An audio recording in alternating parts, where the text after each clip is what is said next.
বলুন তো আমাদের জাতীয় খেলা কি? বৈশিষ্ট্য নিশ্চয়ই দেখেছেন যে একজন মানুষকে 5 জন মানুষ মিলে তাড়া করে, তাকে টানতে থাকে। না না, এইভাবে আমাদের জাতীয় খেলাটাকে আমাদের রক্তস্রোতের মধ্যে মিশিয়ে দিলে সেটা কিন্তু চলবে না। টাকা টানতে শিখুন। টাকা, আপনি চাকরি করেন বা বিজনেস করেন বা যাই কিছু করুন না কেন, আপনি এক ক ঘন্টা কাজ করবেন, 8 ঘন্টা 10 ঘন্টা, একটা সময় পরে সেটাও করতে পারবেন না।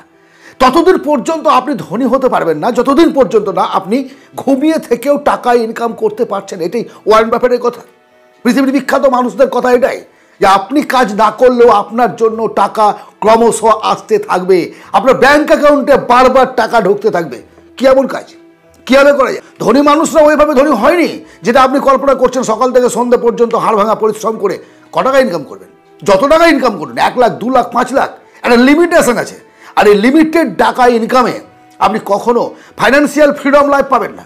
সারা জীবন গাধার মতো পরিশ্রম করতে হবে, আপনার 60 ইয়ার রিটায়ারমেন্টের পরে সেই টাকাটাও আসবে না। যদি টাকা ইনকাম করতে চান, ধনী হতে চান, টাকাকে ওই কাবাডি খেলার প্লেয়ারদের মতো টেনে হিঁচড়ে নিজের ব্যাংক অ্যাকাউন্টে আনার চেষ্টা করুন। আর সেটা সম্ভব কিভাবে, তাই আজকে আপনাদের সঙ্গে আমি আলোচনা করব। বলেছি আপনি একা 8 থেকে 10 ঘন্টা কাজ করবেন। এখন যদি আপনি সেই কাজটা 32 ঘন্টা পার ডে করতে পারেন, আরে বাপ, 24 ঘন্টায় একদিন আর 32 ঘন্টা কাজ করবো, কি পাগলের মতো কথা হচ্ছে, তাই তো? না, আপনার হয়ে যদি আরো 4 জন কাজ করে, আপনি তো করছেন, আপনি বাদই দিলাম, আপনি কাজ করবেন না, ঘুরে বেড়াবেন, আনন্দ করবেন, ফুর্তি করবেন, কিন্তু আপনার হয়ে কেউ কাজ করছে, এমন যদি হয়, হবে তো? 4 জন কাজ করছে 4 32 ঘন্টা, প্লাস আপনি কাজ করছেন, আপনার 8 ঘন্টাকে আপনি যোগ করুন, 40 ঘন্টা, মানে 24 ঘন্টায় 40 ঘন্টা কাজ, কল্পনাতীত ব্যাপার। কি হবে এই খেলাটাই যদি আপনি একবার বুঝতে পারেন এবং আপনার মস্তিষ্কের মধ্যে সেটাকে ভরে নিতে পারেন। শুধু ভরে নিলে আর বুঝলে হবে না, তাকে অ্যাপ্লাই করতে হবে। তাহলে দেখবেন একটা সময় পরে না আপনি এলাকার সবচেয়ে ধনী মানুষ হবেন। এবার আপনি আপনার এলাকার দিকে তাকান, যে মানুষগুলোকে আপনি অর্থনৈতিক দিক থেকে বিশাল অঙ্কের টাকার মালিক বলে মনে করছেন, ধনী মনে করছেন, আয়ের উৎস একাধিক আছে না নেই? তিনি কি শুধুমাত্র সার্ভিস করে জীবনে কোটি টাকার মালিক হয়েছেন? দেখবেন বিজনেস করে, বিজনেস কি একটা করছে না, তার সঙ্গে আনুষঙ্গিক অন্যান্য বিজনেসের হাত আছে, আয়ের একাধিক উৎস। এই যে আপনার জন্য অন্য কেউ ইনকাম করবে, তার প্রধান উৎসটাই হচ্ছে ইনভেস্টমেন্ট। কোথায় না, উল্টোপাল্টা জায়গা নয়, অন্যের বিজনেসে চুক্তিভিত্তিক টাকা ইনভেস্ট করুন। যে টাকাটা আপনার কাছে আছে, অল্প বেশি, কেউ ছোটো কারখানা তৈরি করছে, ইনভেস্ট করুন। কেউ একটা বিজনেস করছে, শোরুম খুলছে, সেখানে আপনি ইনভেস্ট করুন। তার বিজনেসে আপনি ইনভেস্ট করে বাড়িতে বসে থেকে একটা পার্সেন্টেজ লাভ করতে পারবেন। হ্যাঁ, কন্ট্রোল যেন আপনার হাতে থাকে। এমন একটা জায়গায় ইনভেস্ট করবেন না যে জায়গায় টাকাও ইনভেস্ট করলেন না, আপনার সবই গেল, মানে লাভের ধান টেয়াতেই খেলো আর লাভের মূলধনটাকেও সব নিয়ে চলে গেল। এমন যদি হয় তাহলে তো আপনার কেঁদে একদম কুল কিনারা ছেড়ে দেওয়া কেঁদে বাটি অবস্থা হবে। এরকম করলে হবে না। কন্ট্রোল আপনার থাকবে এবং চুক্তি থাকবে, ন্যায্য চুক্তি। জানো সে বেইমানি করলে আপনি কোনো একটা আইনি আশ্রয়ে যেতে পারেন, ভালো করে বুঝুন। এবং সেই বিজনেসটা ছোট বড় আপনার কোয়ালিটি, আপনার ক্যাপাসিটি অনুসারে, প্রথমে আপনার এলাকার ছোট কোনো বিজনেসে, তারপরে এলাকার বাইরে একটুখানি বড় বিজনেসে, যেভাবে আপনার পরিচিতি বাড়বে সেইভাবেই আপনাকে ইনভেস্ট করে যেতে হবে। দ্বিতীয় যে ইনভেস্ট, সেটা হচ্ছে এডুকেশন সেক্টর। টাকারই তো স্যার, এডুকেশন সেক্টরে তো প্রচুর টাকা ইনভেস্ট করতে হয়। হ্যাঁ জানি, ইনভেস্ট করতে হয়, বিনা ইনভেস্টে কিছু হয় না। কিন্তু আপনার কাছে অল্প টাকা আছে, আপনি নার্সারি থেকে শুরু করুন। নার্সারি, তারপরে upper nursery, primary, high school, college, যেমন টাকা আছে ইনভেস্ট করুন। ছাত্র অ্যাডমিশন নিল, আপনি শুধু প্রতিষ্ঠানটা খুলে দিয়েছেন, টিচার রেখেছেন, আপনি অফিসে গিয়ে বসছেন, আপনার জন্য 10 জন শিক্ষক কাজ করছেন, তাহলে হলো তো?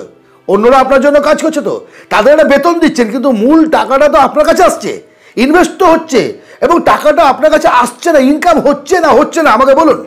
ইনকাম হবে, এডুকেশন সেক্টর থেকে ভালো ইনকাম আছে এবং প্রতিষ্ঠানটিকে যদি চারা গাছের মতো করে ছোট থেকে বড় তৈরি করতে পারেন, একটা জায়গায় চলে যেতে পারেন, তখন দেখবেন যে আপনাকে চিন্তাই করতে হচ্ছে না, অটোমেটিক স্টুডেন্ট আসছে, অটোমেটিক। এবং সেও দেখুন আপনি বিভিন্ন জায়গায়, আপনার এলাকা, আপনার বাইরে, আমার দেশে, আমার রাজ্যে, বিদেশে বিভিন্ন জায়গায় ছেলেমেয়েরা পড়তে যাচ্ছে। কেন? প্রতিষ্ঠানের নাম দেখে।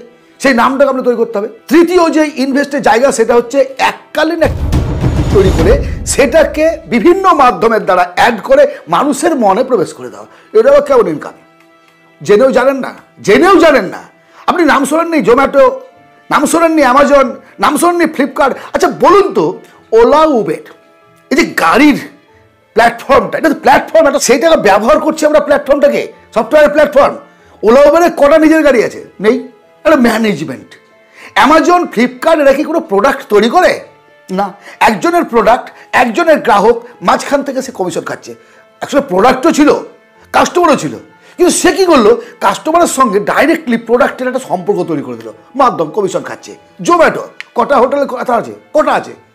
কিছু এলাকার কোনো একটা বড় রেস্টুরেন্ট থেকে খাবার এনে আপনাকে ডেলিভারি দিয়ে দিল, প্রোডাক্ট তৈরি করতে হচ্ছে না, শুধু একটা প্ল্যাটফর্ম তৈরি করেছে। এই যে তিনটে কথা বললাম প্যাসিভ ইনকামের, এগুলো যদি আপনি দাঁড় করাতে পারেন, এরকম ধরনের এগুলো বলছি না, তাহলে দেখবেন আপনাকেও কিন্তু একটা সময় টাকার জন্য চিন্তা করতে হবে না। নিজেকে নিয়ে ভাবুন, টানা হিচড়া এসব বাদ দিন, নিজে পারবো না এসব বাদ দিন। ব্রিটিশ আমলের সেই মান্ধাত্তা আমলের চিন্তা ভাবনা যে আমরা কেরানি বৃত্তি করার জন্য জন্মগ্রহণ করেছি, এইসব চিন্তা বাদ দিন।